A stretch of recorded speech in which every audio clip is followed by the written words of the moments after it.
여러분 안녕하십니까? 오늘의 미국 강혜신입니다. 오늘의 미국, 오늘 미국이 토요일이기 때문에 위켄드 리뷰 and week ahead 전해드리겠습니다. 위켄드 리뷰 가운데서는 어제 오늘의 미국이 이제 진행되는 동안에는 좀 뭔가 그 혼선도 있고 처음 나온 뉴스이기 때문에요. 그랬는데 이제 다 끝나고 나서 어느 정도 정리가 됐기 때문에 전해드립니다. 제일 먼저 전해드릴 내용인데요. 정리가 어느 정도 된 것 같기도 하지만 사실은 아직 아무도 제대로 알 수 없는 그런 이슈입니다. 트럼프 대통령의 국가안보보좌관이었던 마이클 플린이 국가안보보좌관은 24일밖에 하지 않았지만 그 대통령과 서로 알고 지내고 했었던 것은 2015년부터 시작이 됐고요. 그러니까 이제 캠페인 내내 누구보다도 먼저 그 트럼프 대통령을 지지했었고 전당대회에서도 이 사람이 이제 삼성 장군이었기 때문에요. 오바마 시절에 그리고 나서 이제 사실은 국방부에서 불미스럽게 국방부 정보국장 자리를 내려오기는 했습니다만 해고된 거나 마찬가지예요. 그렇지만 트럼프 대통령을 일찌감치 지지하면서 굉장히 큰 도움을 줬었는데 이 사람이 결국은 러시아 사태와 관련해서 연방수사국 FBI에 거짓 증언을 했다. 이런 것 때문에 지금 특별검사의 조사를 받았고 그리고 특별검사의 조사에서 FBI 연방수사국에 거짓 증언을 했다고 유죄를 인정을 했습니다. 보통 그런데 이 사람이 사실은 유죄가 인정될 만한 혐의는 굉장히 여러 가지가 있거든요. 터키 정부에도 사실은 1,500만 달러 정도를 받고 터키 성직자를 납치해서 정부에 넘겨주려고 했다던가 아니면 러시아에서 역시 정확한 법적 절차를 밟고 또 로비스트로 등록하지도 않은 채 돈을 번 것이라든가 그런 것들을 또 본인이 국가안보보좌관이 될 때 신원조회 같은 데서도 내놓지 않고 여러 가지가 많은데 특별검사는 이 사람에게 딱 한 가지 혐의만 적용을 시켰고 그러니까 미국식으로 플리바겐에 들어간 겁니다. 그래서 이제 청문회가 있겠고 선고도 있겠지만 어느 정도 조사가 진행될 때까지는 내년 초까지는 이 사람이 어느 정도의 형량을 받을지 알 수 없습니다. 원래 5년 정도는 예를 들어 받아야지 되는데 지금 전혀 감옥에 가지 않는다던가 6개월까지도 갈 수 있고 그런 형태로 이 내용은 왜 말씀드리냐면은 그만큼 여러 가지 혐의로 기소될 수도 있는데 한 가지 혐의만을 특별검사가 이제 딱 하기로 했고 그리고 그러니까 이 사람은 모든 것을 특별검사에 다 협조하겠다. 그래서 앞으로 어떻게 될 것인가. 지금 특별검사가 조사하고 있는 것은 러시아가 과연 2016년도 미국 대통령 선거에서 영향을 미치기 위해서 무엇인가를 했다는 증거를 이제 미국은 여러 가지를 갖고 수사를 시작했었던 것이고요. 특별검사 이전에 이미 미국의 CIA, FBI를 포함해서 17개 정보부처가 이제 러시아가 힐러리 클린턴을 떨어뜨리고 이 트럼프 대통령을 당선시키기 위해서 뭔가를 일을 했다는 증거를 갖고 있는 겁니다. 그래서 이제 연장선상에서 지금 특별검사가 여차여차해서 임명돼서 수사를 하게 됐는데 이것은 앞으로 트럼프 대통령의 가족에게 어떻게 될 것인가, 트럼프 대통령에게 어떻게 될 것인가, 여기로 가는 과정에 있는 것이지 어떻게 될지는 사실은 아무도 모릅니다. 그래서 이제 이 사람이 러시아 관계자들을 만나서 무슨 얘기를 했고 하는 것을 만나지도 않았다, 그런 얘기도 하지 않았다라고 다 거짓말을 했었는데 이것을 내가 거짓말했다 하고 밝힌 게 되는 것이고요. 그런데 이제 여기서 한 가지는 트럼프 대통령의 경우에는 지금까지 어떤 특별한 인물을 아주 가까이 지내다가도 뭔가가 문제가 생겨서 그가 떠나가야지 된다든가 떠내보내야지 될 때는 굉장히 냉철하게 떠내보내면서 별로 그렇게 가깝지 않았다는 듯 이런 얘기도 하고 그런 모습을 보여줬는데 마이클 플린에 대해서만 아주 굉장히 오히려 트럼프 대통령이 플린에게 충성을 하는 것과 같은, 왜냐하면 이미 마이클 플린은 그동안 특별검사의 조사를 받으면서도 트럼프 대통령의 변호팀과 계속 연락을 하다가 결국은 이제 플리바겐을 하면서 대통령 팀과 연락을 끊었는데도 불구하고 오늘 아침 대통령은 그 사람 아주 잘못한 거 없다. 이제 러시아 문제에 대해서 감추는 것 없다. 내가 그를 해고한 것은 FBI에 거짓 증언을 한 것과 또 부통령에게도 러시아 사람들 안 만났다. 그런 얘기들도 오고 가지 않았다는 이제 그런 것들 때문이었다라고 여전히 마이클 플린을 트럼프 대통령이 감싸고 있거든요. 그래서 많은 사람들은 여기에 여러 가지 이슈들이 있는데요. 트럼프 대통령이 왜 그렇게 마이클 플린이 예를 들어 지금 자신을 버린 것과 마찬가지인데도 플린을 계속 보호하는가? 그래야지만 되는 이유가 있는가? 이런 생각도 하고 있습니다. 그리고 또 많은 분들이 혼돈하고 계시는 것 가운데 하나가, 사실은 일반인들이 그런 일까지 다 알아야 될 필요는 없는데 그래도 이 뉴스에서는 그런 것들이 핵심이니까 어쩔 수 없이 제가 말씀을 드립니다. 마이클 플린이 국가안보 보좌관으로 트럼프 대통령이 다 정하고 나서 11월 18일에 정했으니까요.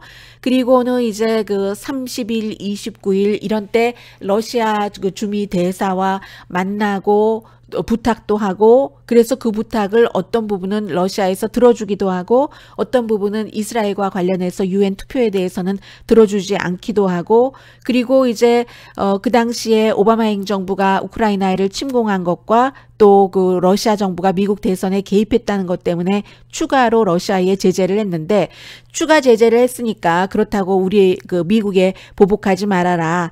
대신 이제 트럼프 행정부가 완전히 들어서고 나면은 그러면 이제 관계가 좋아질 것이 아니냐. 이런 얘기를 한 겁니다. 했는데 하지 않았다고 했고, 그럼 특별검사나 연방수사국은 어떻게 했는지를 아는가? 이 부분에 대해서 트럼프 지지자들은 오바마 행정부가 이 트럼프 캠페인 관계자들을 도청했기 때문에 그런다 하는데 그거 아닙니다. 그것은 페이크 뉴스입니다. 미국에서는 모든 나라의 외교관들을 이렇게 말씀드리기 뭐합니다만 도청을 하죠. 다른 나라도 마찬가지예요. 정보국에서 그 나라에 파견돼 있는 그런 외교관들의 행동을 면책특권도 주지만 외교관들을 다 모니터링 하잖아요.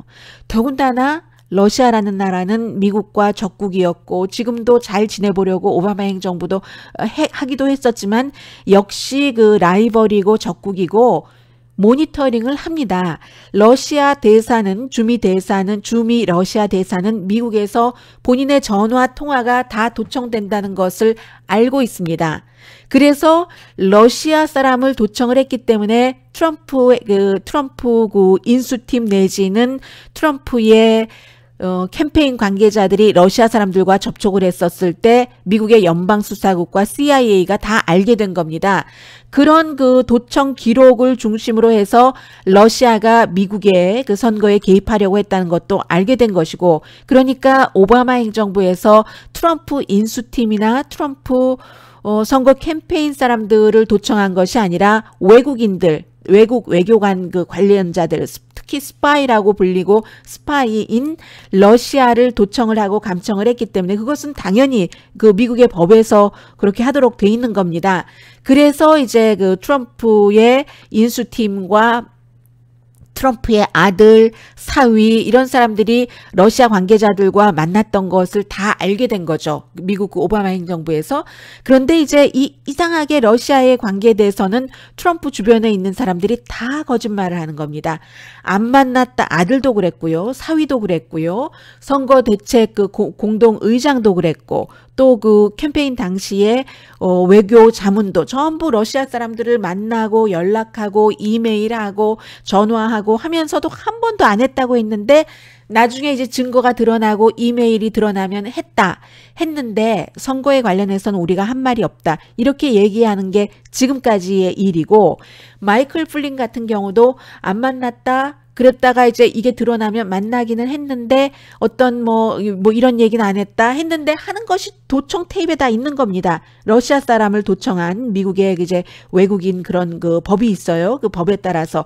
그래서 이제 이 마이클 플린도 결국은 이렇게 된 것인데, 저는 한 가지 이해하기가 힘든 게, 마이클 플린이라는 사람은 오바마 행정부에서 국방부의 국가정보국장이었는데 어떻게 그런 것이 도청된다는 것을 몰랐는지, 그리고 이쪽에서 그 다 알고, 그 이제 정부 측에서, 오바마 행정부 측에서 알고 물어보는데 왜 거짓말을 했는지 그게 이해가 되질 않아요.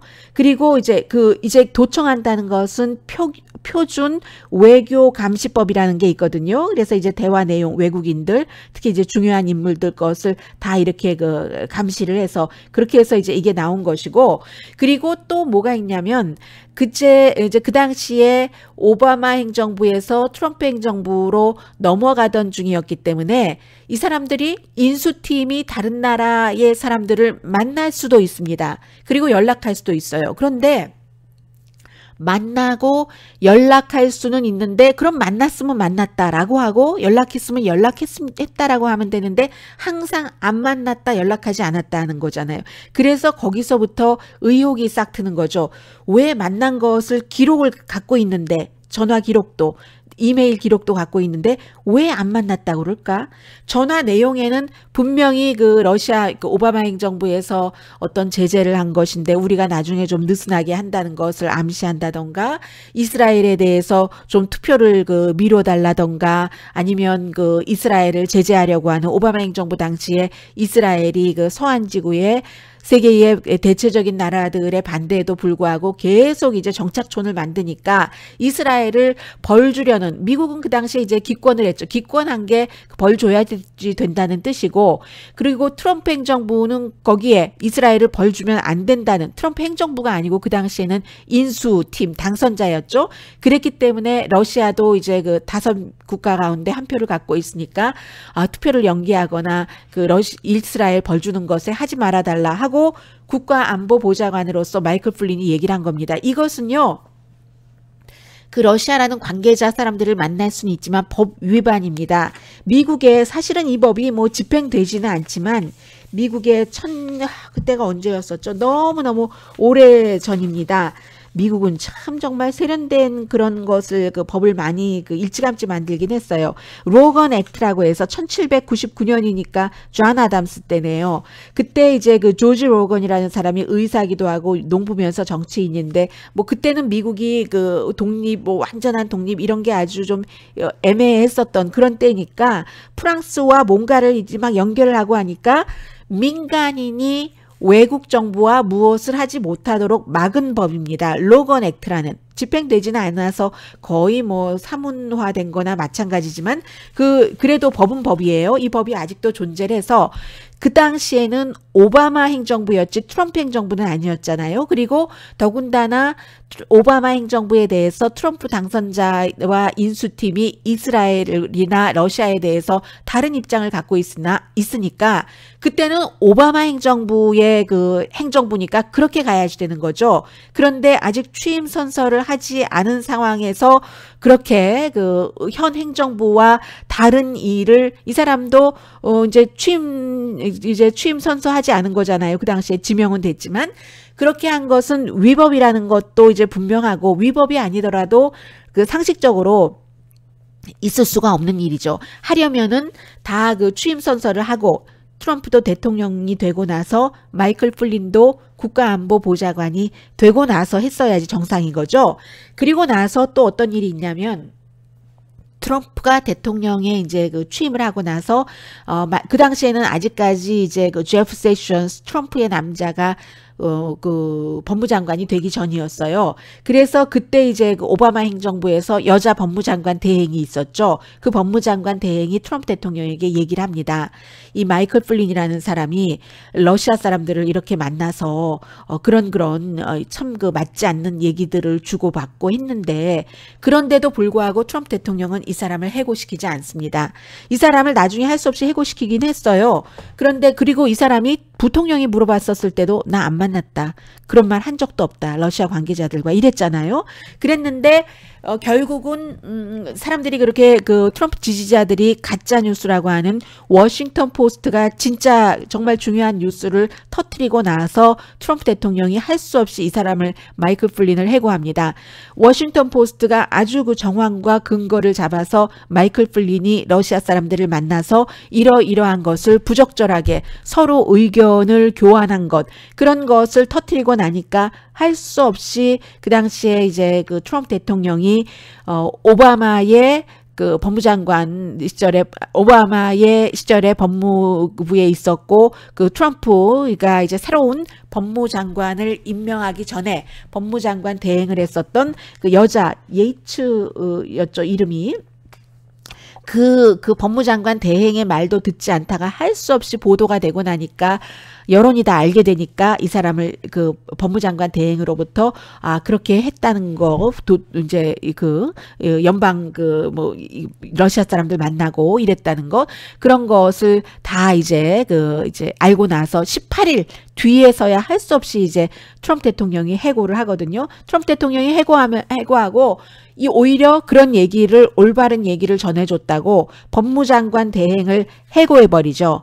이제 그런 일이 있으면서 아니 뭐 인스팀이 만나는 게 뭐가 잘못이냐, 아이시스 등등에 관련해서 우리는 러시아와 협조를 해야 된다. 그거 당연한 말입니다. 그런데 아이시스 이런 것만 얘기한 것이 아니라 오바마 현 행정부와 아주 다른 두 가지의 국제 정책에 관해서 뒤로 얘기를 하고, 또 하나는 뭐 들어주기도 했고요. 들어줬을 때 이제 오바마 행정부가 새로운 제재를 러시아에 냈을 때 러시아가 아주 강하게 나오지 않으니까 트럼프 당선자가 그 당시에 내가 생각했던 것처럼 블라디미르 푸틴은 정말 스마트한 사람이야. 한번 또 트윗 날려주고, 이런 일들이 아주 그 예사롭지는 않다는 그런 거죠. 그리고 이제 마이클 플린이라는 사람이 국가안보보좌관이기는 했지만 선서하기 전이었고요. 그랬긴 했지만 본인의 뜻대로 아무 누구의 지시도 없이 본인 마음대로 러시아 그 대사를 만나서 오바마 그 당시 행정부의 외교 정책과 다른 것에 대해서 얘기하고 해달라고 부탁을 하고 했겠어요?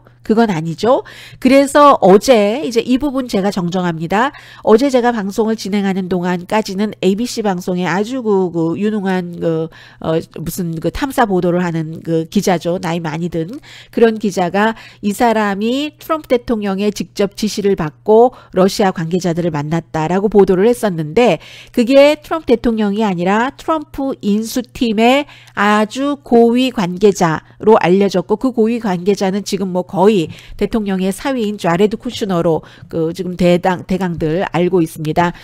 왜냐하면 뭐 워낙에 인수팀에서 국가안보보좌관은 높은 직책이고, 그리고 자레드 쿠슈너가 총책을 맡고 있었고, 더군다나 자레드 쿠슈너가 이스라엘계이기 때문에 이제 이스라엘에 대해서 유엔에서 벌하는 그런 것에 투표하지 말고 좀 투표도 연기해달라 러시아에 부탁했으니까 이제 자레드 쿠슈너로 이렇게 보는 거죠. 그래서 이제 이 일은 일단 여기까지예요. 그리고는 이제 이 사람이 뭐 여러 가지 뭐 터키라든가 러시아에서 돈 받고 로비스트로 활동하고 로비스트 등록도 안 하고 뭐 이런 것이라든가 등등에 대한 혐의에 대해서는 지금 특별검사가 전혀 지금 묻지 않고 있고요.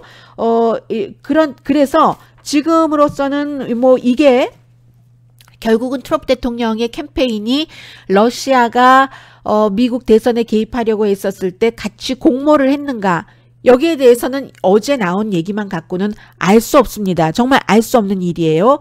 그러나 지금까지 가운데서 가장 트럼프 대통령에게 가까운 사람에게 조여 들어갔다는 것이고, 이 마이클 플린은 지난번에 선거대책본부 그 공동의장과도 다릅니다. 폴 매나포트도 기소됐고 본인은 뭐 무죄를 주장하지만 돈 세탁 등등 12개 혐의로 기소가 됐는데, 그 케이스와는 다릅니다. 왜냐하면 트럼프 대통령과 너무 가까웠었던 사람이고, 전당대회에서도 스타처럼 그 일을 했었던 사람이고, 오늘도 트럼프 대통령이 계속 감싸는 사람이기 때문에 아마 뭔가를 알고 있다고 생각하는 사람들도 있고요. 그래서 이 케이스를 가장 심각하게는 저는 어제 트럼프 대통령이 트윗을 하지 않은 것을 보고 깜짝 놀랐습니다. 보통 이제 이런 일들이 있으면 금방금방 트윗으로 뭔가를 해버리잖아요. 그런데 트럼프 대통령이 굉장히 심각했고, 어제 어느 나라 총리였던가요?가 왔어요. 아주 그 강대국은 아니에요. 와서 원래는 기자회견을 하려고 했는데 그 기자회견조차도 취소해버렸습니다. 이 마이클 플린이 이제 유죄를 인정하고 그 연방법원 워싱턴 DC에 출두하고 했었던 바로 그런 일이 있고 한두 시간 뒤였거든요. 그만큼 트럼프 대통령이 이 일을 굉장히 심각하게 봤다는 거죠. 그래서 이제 일부에서는 지금은 뭐 책도 쓰고 칼럼니스트로도 활동하는 사람인데 존 딘이라고 예전에 그 리처드 닉슨 대통령의 그 백악관 자문을 했었던 사람이 있습니다. 이 사람이 이제 워터게이트에서 그 워터게이트 사건을 좀 그 감춰보려고 커버업 해보려고 굉장히 했었던 사람이고, 그랬는데 결국은 이 존 딘이 여러 가지 혐의 가운데서 한 개 혐의에만 유죄를 인정하고 나서 굉장히 중요한 그 위트니스가 된 겁니다.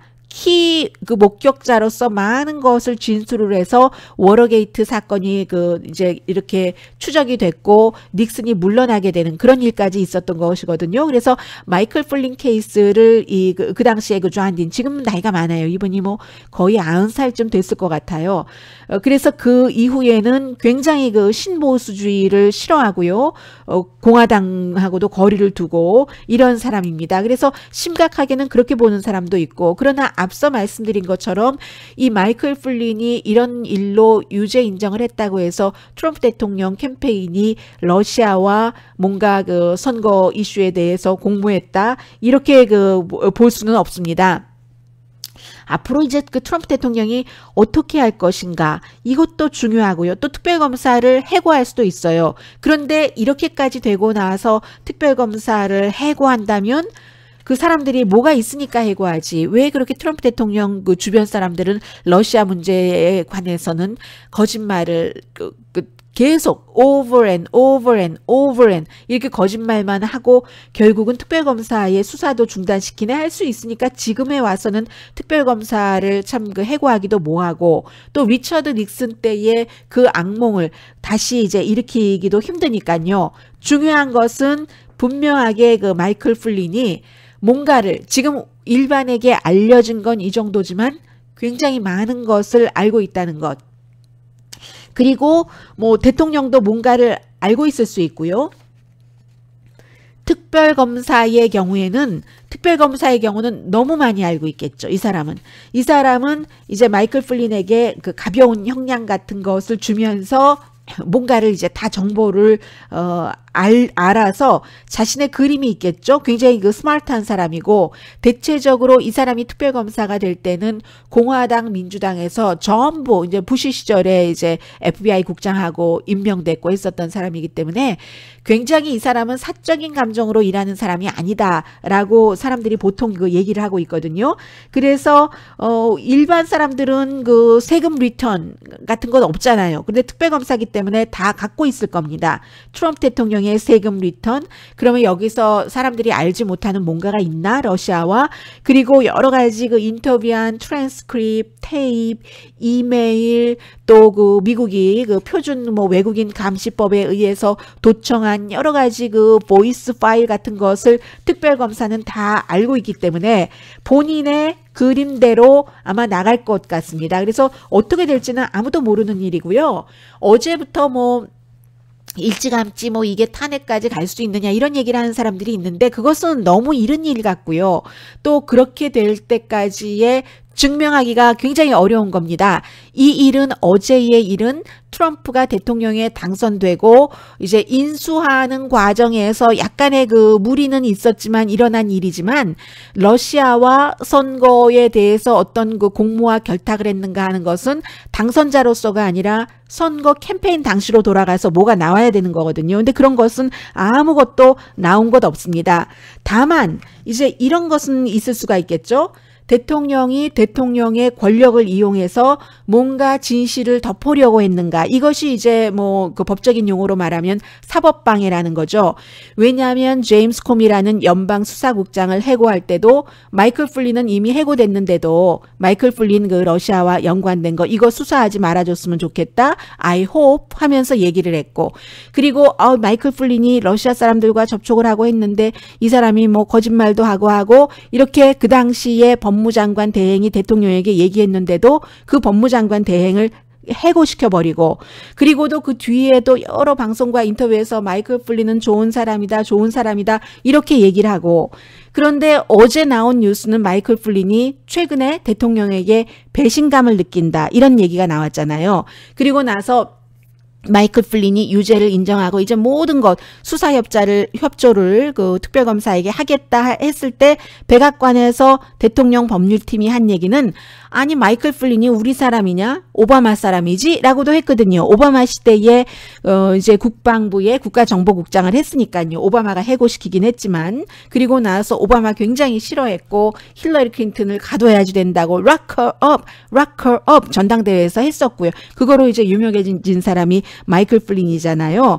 그래서 대통령도 뭐 거의 하루 정도 거리를 두는 듯 싶다가 이제 오늘은 다시 그 사람 그런 일은 있었지만 뭐 좋은 사람이고 이런 식으로 또 가까이 가거든요. 마이클 플린은 대통령에게 버림받은 것 같다 하는 얘기가 나온 뒤에 다시 대통령이 다가가기 때문에 아마 왜 마이클 플린을, 그리고 그 트럼프 대통령의 여러 가지 성향이 뭐 좋을 때 굉장히 좋습니다. 그런데 이제 그 사람을 내칠 때는 정말 돌아보지 않는, 나에게 충성은 강요를 하죠. 굉장히 보스 기질이 있습니다.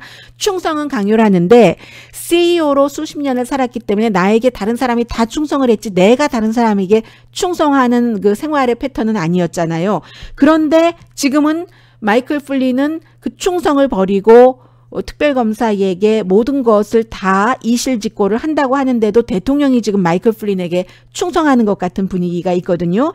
그래서 뭔가가 있는가? 그러면 그 진실을 덮기 위해서 이런가? 그리고 특히 그 연방수사국장을 해고하고 한 것은 사법방해 아닌가? 이 정도 지금 얘기는 할 수 있고요.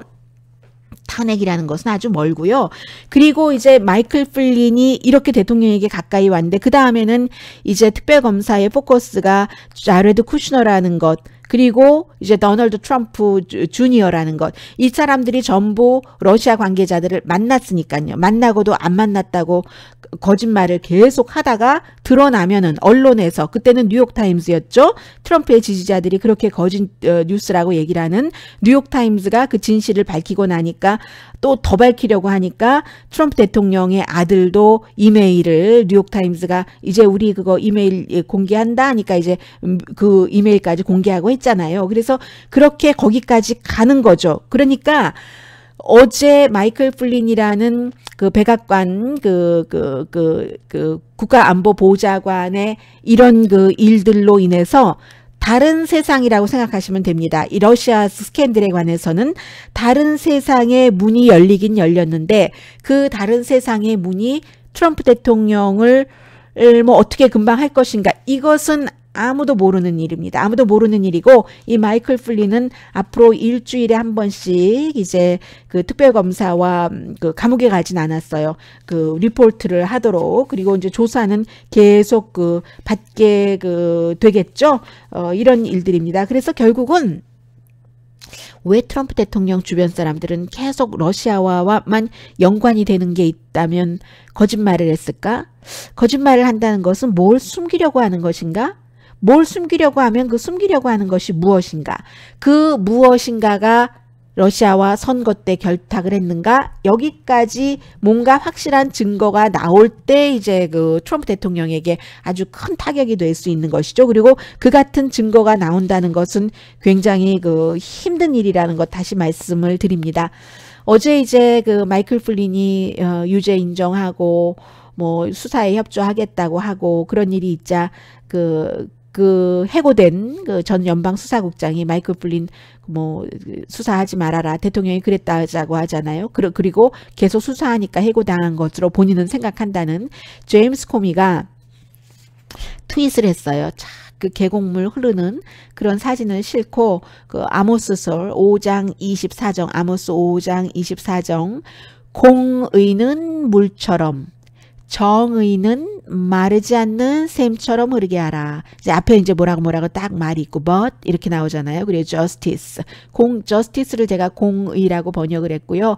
정의. 보통 이제 뭐 윤리라고 할까 모든 것에서의 그 righteousness는 정의라고 제가 했습니다. 보통 이제 justice를 정의라고도 하는데 어쨌든 공의는 물처럼 정의는 마르지 않는 샘처럼 흐르게 하라. 이런 것을 그 이제 제임스 코미가 어제 그 트윗을 했던데요. 아무튼 이 뉴스는 정말로 미국의 빅 뉴스입니다.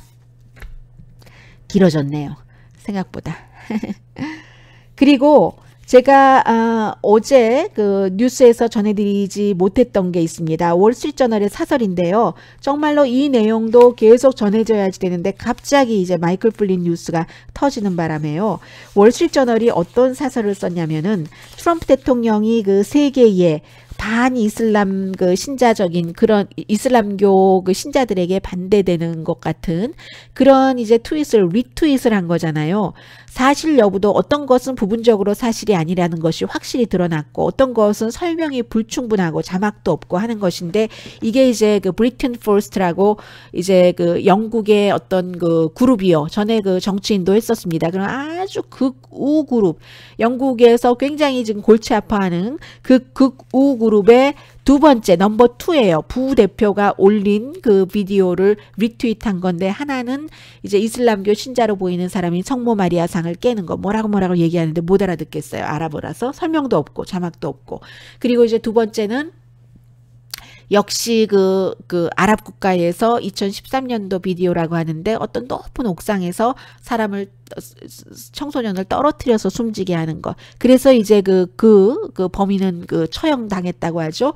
그리고 또 하나는 네덜란드의 두 소년인데 여기는 그 자막이 있었어요. 이민자가 네덜란드 목발 집은 소년을 뭐 바닥에 때려 눕히다 뭐 이런 것이었어요. 말 그대로 이제 그 마지막에는 때려 눕히게 됐는데 처음 장면은 아는 것 같았어요. 청소년이. 한 사람은 무슬림이라고 했었죠. 무슬림이 그렇게 두드려 눕혔다.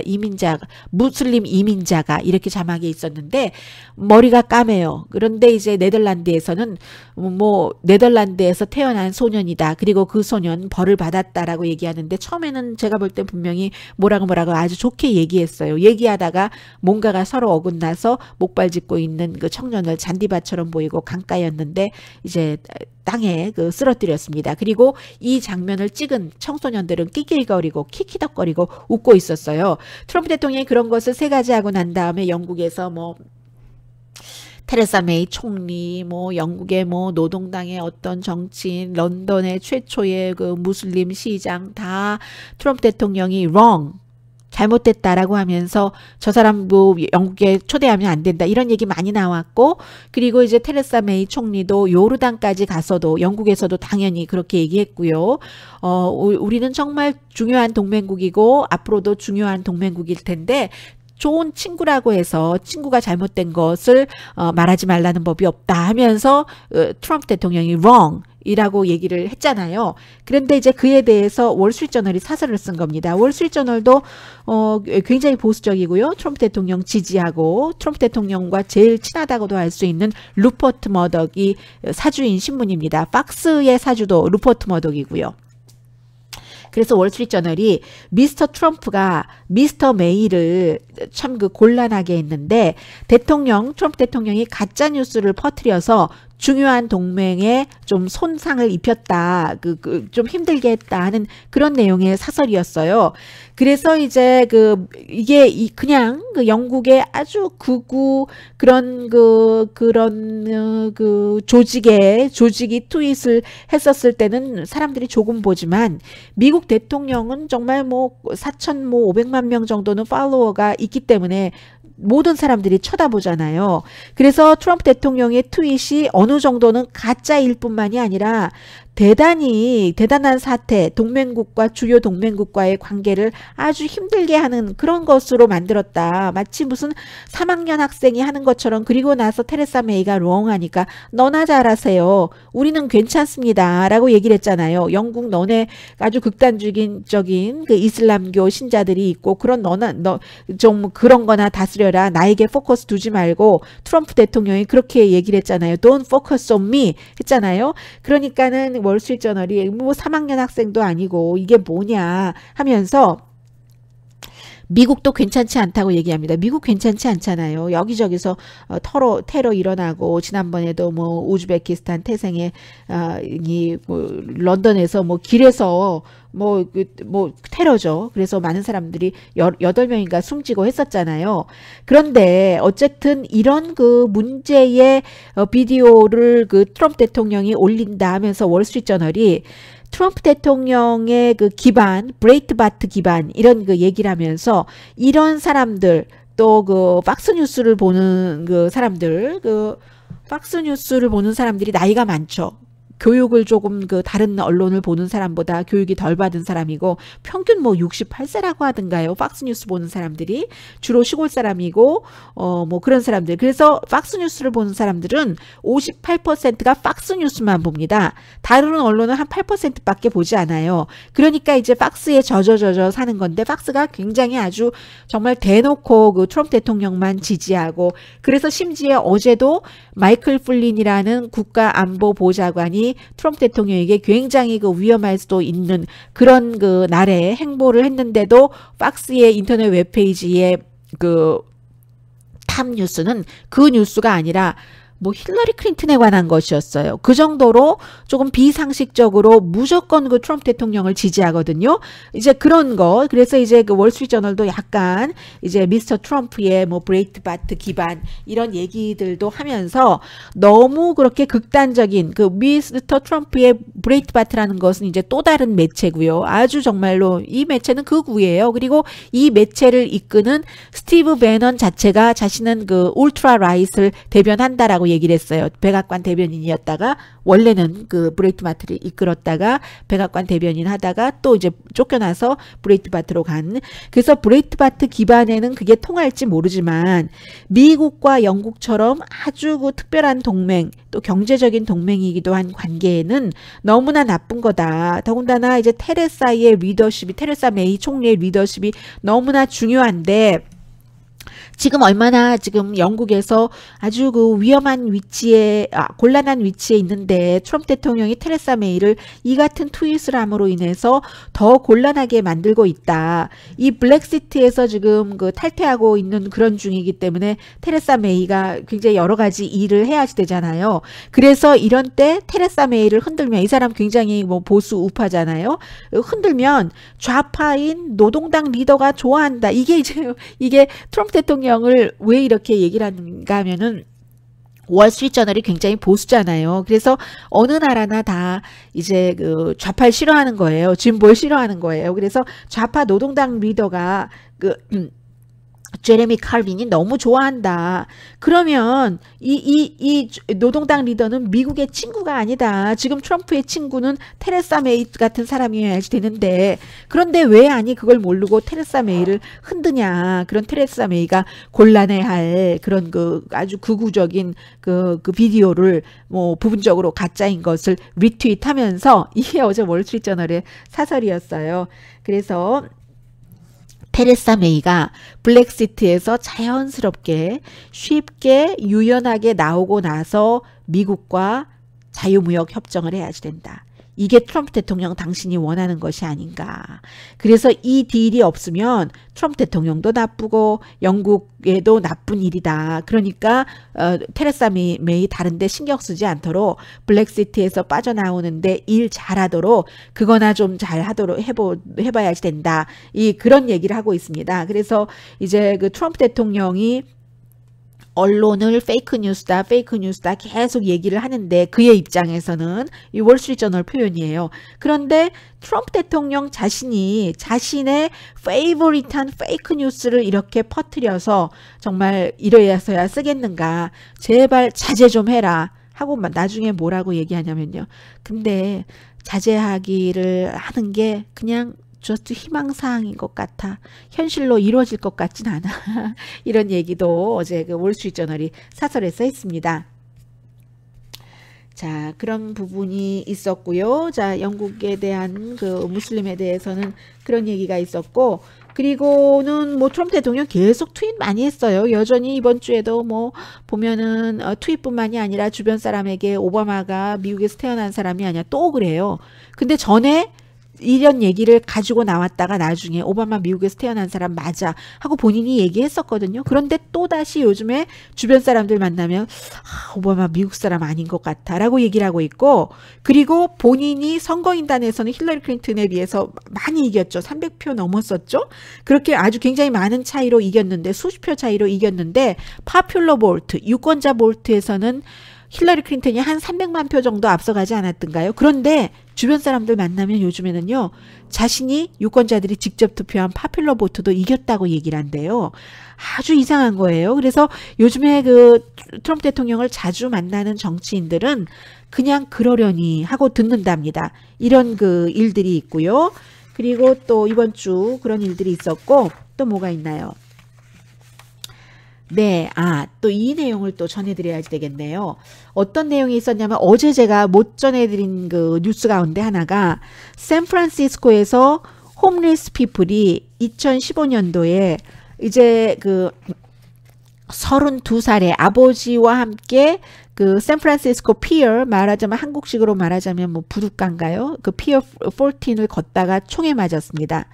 이 총을 쏜 사람이 홈리스 피플인 거예요. 그리고 불법 체류자였고 5번이나 이제 추방됐다가 멕시코 사람인데 다시 들어왔었던 사람입니다. 이제 앞으로 또 추방될 겁니다. 추방 절차 밟을 겁니다. 그런데 이 사람이 샌프란시스코에서 추방이 됐었는데도 연방 정부에는 그 알리지 않았고, 샌프란시스코에서는, 왜냐하면 뭐 샌프란시스코라든가 뉴욕이라든가 이런 도시는 그 서류 미비자들도 좀 보호를 하는 도시잖아요. 숫자가 너무 많아서 이 로스앤젤레스 같은 경우는 이 그 불법 체류자들이 너무 많고, 그리고 한인들이 운영하고 있는 가게에도 아직까지 불법 체류자가 아니면 운영 안 되는 경우가 굉장히 많습니다.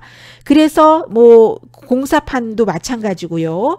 그러니까는 청소하시는 분들, 뭐 가드너도 마찬가지고요. 가드닝 사업을 하시는 분들도 불법 체류자를 고용할 수밖에 없어요. 적은 임금으로 하다 보니까. 그래서 이제 이 사람들이 없으면 경제가 돌아가지 않기 때문에, 그리고 또 오랜 동안 수십 년 함께 살아왔기 때문에 세금은 또 냈어요. 그래서 이 사람들을 함부로 버리지 못하는 이유도 있는 겁니다. 무조건 인도적인 차원이 아니라 일단 숫자가 많고 그 사람들이 이미 그 가족이 됐고 여기서 수십 년 사니까 그 사람들의 자녀도 여기서 태어났고, 그리고 그들이 일을 해서 세금을 내고 또 그들이 나의 집을 봐줘야 내가 밖에 나가서 일을 할 수 있고, 아주 그 묘한 공생관계가 되는 거예요. 그래서 샌프란시스코나 로스앤젤레스는 이제 이들을 좀 보호하는 연방정부에, 특히 트럼프 행정부 들어와서 그 강하게 집행하려는 이민법과 반대로 나가잖아요.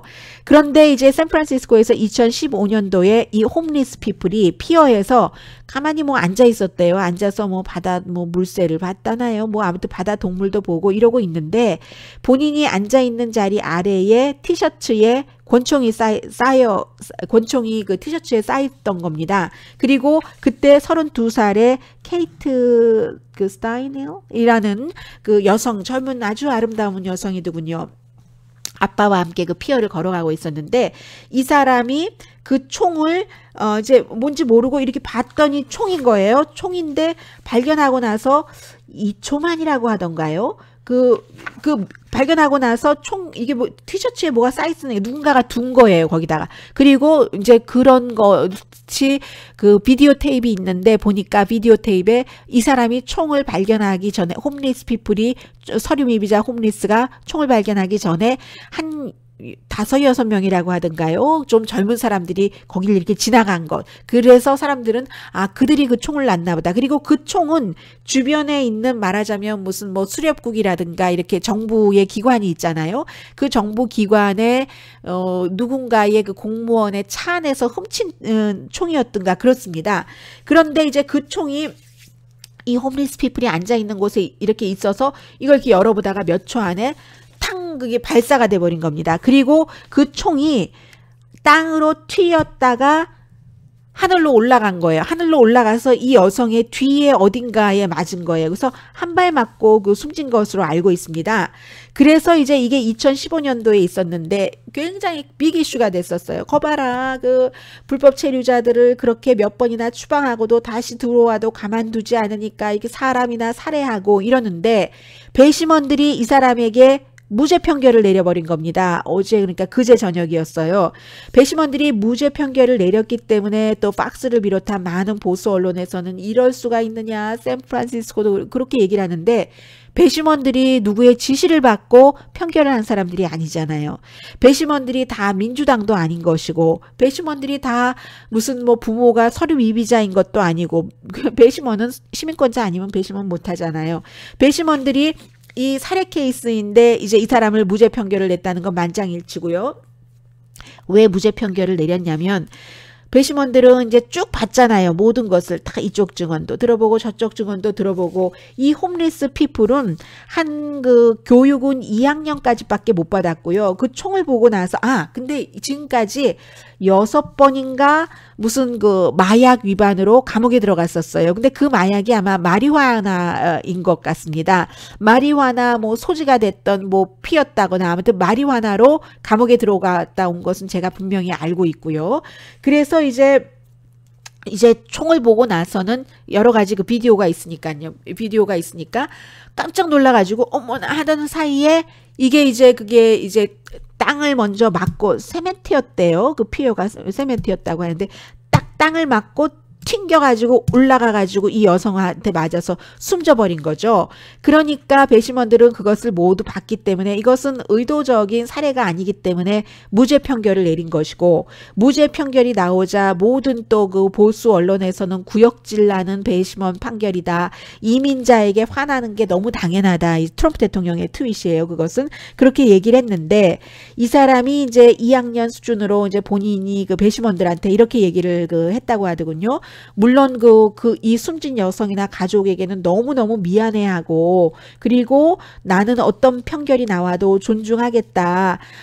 뭐 증언도 다 들었을 테고 그리고 뭐 카메라도 다 배심원들이 봤으니까 나는 그냥 그 판결에 따르겠다 했고 배심원들은 이제 무죄 그 판결을 내린 것이고 총은 이 홈리스 피플의 총도 아니었고 훔쳐진 총이었고 누군가가 거기다가 이제 몰래 버리고 또 간 것이고 아무튼 그래서 이 홈리스 피플은 가르시아 자라테라는 사람인데 다시 이제 추방되게 됐습니다. 이런 일이 있었는데 제가 어제 헤드라인에서만 말씀드리고 여러분들께 말씀을 드리지 못했습니다. 그 밖에는 이제 중요한 뉴스가 북한에 대해서는요. 하와이에서 이 방송을 듣고 계신 분들은 이제 어제가 12월 1일이었으니까 냉전, 구소련과의 냉전 이후에 처음으로 하와이에서 핵에 관한 경고를 하는 사이렌이 울렸다죠. 매월 첫 번째 비즈니스 데이에 이제 1분 동안 사이렌이 울렸다. 이게 이제 다 북한 때문에 일어난 그런 경고예요. 그래서 이제 미국에서는 지금 참 이러지도 못하고 저러지도 못하는데 북한은 뭐 나날이 핵 능력이 강화되고 있고 이제는 미국과 대화하지 않는다고 하고 중국은 가만 보니까 트럼프 대통령이 믿었던 것보다 북한에 대해서 쓸 수 있는 힘이 별로네. 이런 것을 좀 사람들이 알아가는 것 같고요. 중국이 오일 공급을 절대로 완전히 북한에 줄일 것 같지도 않고 그렇다고 미국이 뭐 예를 들어서 뭐 차이나 머천트 뱅크라든가 아니면 뭐 인더스트리얼 앤 뭐 커머셜 뱅크 오브 차이나라든가 이런 은행에 대해서 벌을 주면은 차이나가 그래? 아니 뭐 벌 주면 뭐 니네끼리 알아서 해보세요 하고 북한에 대해서 전혀 협조하지 않을 수도 있고요. 결국은 이제 중국도 이 문제를 풀기 어렵구나 하는 것을 지금 알아가는 과정인 것 같고요. 그래서 핵을 미국 못 받아들인다고 하니까요. 트럼프 대통령이 협상을 하기도 지금 힘든 것 같고 근데 이제 북한은 나날이 핵 능력이 발전되니까 어쨌든 핵을 가진 북한과 함께 살던가 뭐 선제 공격을 하던가 아니면 이렇게 어정쩡한 관계로 계속 있던가. 지금 현재로서는 지금 그런 상황이고요. 그리고 이제 미국에서 대통령이 뭐 선제 공격이 됐던 아니면 뭐 예방 공격이 됐던 전쟁을 생각을 해볼 때는 굉장히 심각한 거잖아요. 트럼프 대통령과 리처드 닉슨이 뭐 여러 가지로 그 비슷한 점들이 많이 그 오버랩이 되는데, 리처드 닉슨이 1969년도에 북한이 그 당시에 그 미국 그 정찰기를 격추시켜서 31명이 숨진 적이 있었잖아요. 그때 어떡하는가? 이것을 뭐 전쟁을 생각을 해봤었대요. 그때 그 이제 그 닉슨 대통령의 여러 그 전문가들이 뭐 참모들이 너무 위험합니다. 이게 그 전면전으로 전쟁이라는 것은 뭔가를 공격을 하면은 전면전이 될 수 있기 때문에 이제 그 당시에 이제 군사 공습을 생각을 했겠죠. 어떤 형태의 군사 공습도 뭐 지금은 이제 선제 공격을 얘기하니까 드리는 말씀입니다. 그게 전면전이 될 수 있기 때문에 그때의 위험성을 얘기를 해서 할 수 없이 그 리처드 닉슨이 포기했었다는 건 아니겠어요? 그런데 지금 얼마 전에 그 북한을 방문한 뉴욕타임스의 컬럼니스트인 니콜라스 크리스토프 씨가 이번 주에 그런 그 컬럼을 썼습니다. 본인이 보기에는 북한과 미국이 양측이 너무 서로의 능력을 과신하는 것 같다. 북한 같은 경우는 만약에 핵전쟁이 일어나더라도 그 북한이 미국에 대해서 견딜 수 있는 것뿐만이 아니라 이길 수 있다고 생각을 하는 것 같고, 워싱턴도 너무 그 자신들의 그 북한에 대한 능력을 과신하는 것 같다라고도 얘기를 했거든요. 그래서 지금 참 그 이 니콜라스 크리스토프 씨 같은 경우는 전쟁의 위험을 그 얼마 전에 한 15%로 봤다면 지금은 50% 정도로 본다, 이렇게 얘기를 했고요. 그리고 또 뭐가 있습니까? 뭐 영국 언론 이코노미스트도 마찬가지로 그 소형화까지도 핵탄두 북한이 다 한 것 같다. 그리고 절대로 뭐 핵을 포기하지 않을 것 같다. 이런 얘기 북한에 대한 그 보도를 했었습니다. 아무튼 북한 핵을 없앤다는 목표는 이룰 수 없다. 이게 또 잡지 애틀란틱이 보는 것 같고요. 이룰 수 없다는 게 북한이 포기하지 않을 거니까. 북한이 핵을 포기하지 않을 것이라고 대부분 사람들이 다 생각을 하고 있잖아요. 대부분 이상의 사람들이. 그래서 그것은 도달하기 불가능한 목표다. 자꾸만 지금 이 소리가 나오고 있거든요. 그래서 북한도 핵을 가지고도 그 핵을 쓰지 않도록 하는 그런 협상을 해야지 된다라는 얘기를 많이 하고 있어요. 그리고 또 하나 북한과 연관해서는 렉스 틸러슨 그 국무장관이 지금 뭐 트럼프 대통령이 그를 해고시키고 그 폼페오 CIA 국장이요. CIA 국장이 굉장히 강성이잖아요. 마이크 폼페오가 북한에 대해서도 뭐 여러 가지로 트럼프 대통령과 코드가 맞는데 그를 둘 것이다 라고 얘기를 했었는데, 트럼프 대통령도 아니라고 하고 그 가짜 뉴스가 가짜 뉴스만 보도해 하고 렉스 틸러슨도 터무니없는 소리다라고 하는데, 대부분의 뭐 백악관이나 국무부 출입 기자들은 말들은 그렇게 하지만 이 틸러슨과 트럼프 대통령은 맞는 게 없기 때문에, 북한 문제만 그런 게 아니라요. 뭐 예를 들면 맞는 게 없어요. 뭐 이라크 문제, 사우디아라비아 문제, 외교 이슈에 대해서 서로 코드가 전혀 안 맞습니다. 안 맞는데 언제까지 같이 일을 할 수는 없죠. 시간 문제인 것 같다. 아무리 대통령이 아니라고 하고 틸러슨이 아니라고 해도 시간 문제인 것 같다. 이렇게 전문가들이 보고 있는 것 같습니다. 그리고 이제 뭘 전해드려야 되나요? 내용이 너무 많아서요. 제가 지금부터 좀 짧게 전해드리고 싶은데요. 그리고 프란치스코 교황이 방글라데시에 가서는 결국 외교의 옷을 벗어 던지셨군요. 미얀마에서는 미얀마 그 추기경 등이 이 교황님, 우리 여기에 카톨릭들도 좀 생각을 해 주십시오. 인구의 90%가 이제 불교인데, 불교 신자들이 그 로힝 가족을 굉장히 싫어하는데, 우리 카톨릭 소수계입니다. 제발 그 로힝가, 로힝야, 로힝자라는 그들의 이름을 불러주지 마세요. 지금 그 미얀마 사람들은 그 사람들이 방글라데시에서 온 그 불법 체류자라고 벤갈리라고 하는데, 이래서 결국은 이제 얘기하지 않았고, 방글라데시로 가서는 16명의 어린이, 뭐 남자, 여자, 이 그 로힝가 피플 만나서 우리를 용서해 주세요. 정말 우리가 잘못을 여러분들께 하고 있습니다. 이런 얘기도 했고요. 오늘날 그 신의 존재 자체는 로힝야라고도 불립니다. 올소라고 썼어요. 로힝야라고도 불립니다. 이렇게 해서 그들이 막 그 우는 모습 그런 것이 있었어요. 여기까지가 이제 또 위크엔드 리뷰였습니다. 그리고 이제 위크 어헤드는요. 다음 주에 당연히 이 얘기가 많이 되겠죠. 어제 밤에 늦게 미국에서 연방 상원에서도 세금 감면안이 통과가 됐거든요. 결국은 이제 이 세금 감면안은 아무리 낙수 효과를 노려서 부자들에게 많이 세금 감면해서 그들이 일자리도 창출해주고 뭐 보통 사람들 봉급도 올려주고 한다고 해도 의외의 초당적인 그룹은 아니다. 가장 큰 덕을 보는 그룹은 부자 개인과 또 그 기업이다 하는데 기업 세금은 아마 35%에서 20%가 아니라 지금 상원에서 통과시켰으니까 하원안과 또 협상을 해야 되잖아요. 한 그 트럼프 대통령은 22% 정도까지 이렇게 생각을 하고 있다고 오늘 아침에는 나오고 있더군요. 그런데 이제 이것이 되면은 이제 돈이 어차피 세금을 뭐 덜 걷는데 부자들에게 많이 깎아주니까 덜 걷을 수밖에 없어요. 그래서 보통 사람들 한 4만 달러에서 1년에 5만 달러 버는 사람은 2027년이 되면 그 사람들의 세금을 5조 3천억 달러를 더 내야지 됩니다. 5조 3천억 달러든가요? 53조는 아닌 것 같아요. 예, 5조 3천억 달러. 그리고 이제 그 부자 100만 달러 이상 버는 사람들은 반대로 5조 8천억 달러를 득을 보게 됩니다. 그러면 들어오는 돈이 줄어들면 뭘 어떻게 하겠어요? 덜 써야죠. 덜 쓰는 게 사회복지제도, 학자금, 지원 이런 거, 또 메디케어 이런 것 많이 줄이게 될 겁니다. 그래서 어떻게 보면 2018년에 사람들이 이것을 조금 더 알아가면 이번에 너무 급하게 했으니까요. 다 드러나기도 전에 투표를 해버렸으니까요. 알아가게 되면 공화당에 투표하지 않을지 아니면 그때도 몰라서 공화당에 투표를 할지 그리고 나면은 언젠가는 민주당이 또 다수당이 됐을 때 이것을 고치느라고 또 시간 낭비해야지 되고 그러는데 아마 다음 주에 이런 내용들이 조금 더 그 자세히 나올 것 같고요. 그래서 부자 가운데서도 이 공화당의 세금 감면안 싫어하는 사람 많아요.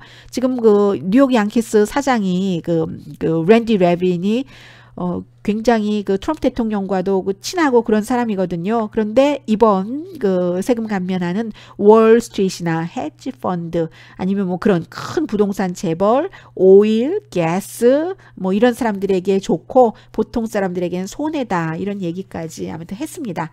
그리고 이제 또 하나 다음 주가 12월 12일이 선거지만 다음 주에 대통령이 플로리다주를 가는데 플로리다주하고 알라바마주가 가깝기 때문에요. 지금 알라바마주에서 뭐 사람들이 다 대부분의 사람들은 믿고 있는데 복음주의의 상당수의 사람들은 믿고 싶지 않는 것인지 안 믿는 것인지 아무튼 이 14살 소녀를 포함해서 9명의 여성이 내가 10대 때 한 명만 빼고는 다 10대 때예요.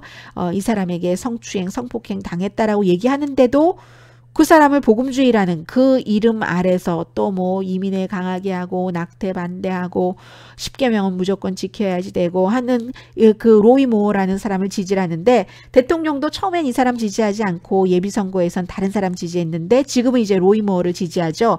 그래서 플로리다에서 이 엘라바마가 아주 가까우니까 이제 로이 모어에게도 좀 힘이 되지 않을까. 지금 처음에 지지율이 많이 내려갔다가 다시 올라가서 지금 어떻게 될지 잘 모르겠어요.